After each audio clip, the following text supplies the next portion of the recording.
আহ আরে আরে এই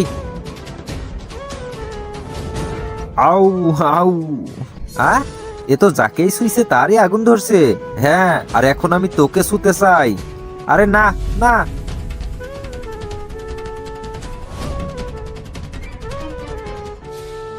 এ না, যাকে শুইছে সব জানি আমি। ও একটা বরদান পেয়েছে, যার উপর হাত রাখবে সেই জ্বলে উঠবে। আমরা একে থামাবো কিভাবে?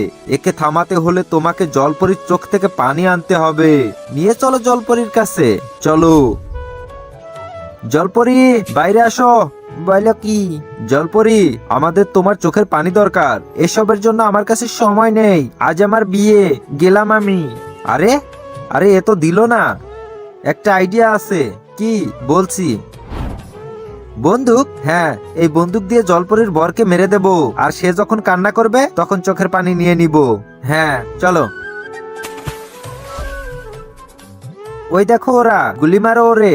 কিন্তু তার আগে বন্ধুরা, তোমরা কি আল্লাহ তাআলার এই ঘরটিকে ভালোবাসো নাকি এই মন্দির ঘরটিকে ভালোবাসো? যদি আল্লাহ তাআলার এই ঘরটিকে ভালোবেসে থাকো তাহলে একটি লাইক করে চ্যানেলটিকে সাবস্ক্রাইব করে দিও, আর কমেন্টে লিখে যাও আই লাভ ইউ আল্লাহ। আর যদি না করো, আমি বুঝে যাব তোমরা মন্দির ঘরটিকে ভালোবাসো।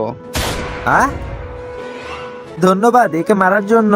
হ্যাঁ, ধন্যবাদ কেন? তোমার তো বর মারা গেল, কান্না করো। আমি কাঁদবো না, আমি অন্য কাউকে ভালোবাসি। আমার পরিবার জোর করে বিয়ে দিচ্ছিল, চলে যাচ্ছি আমার প্রিয়র কাছে। আরে শালার বোকা বনে গেলাম যে।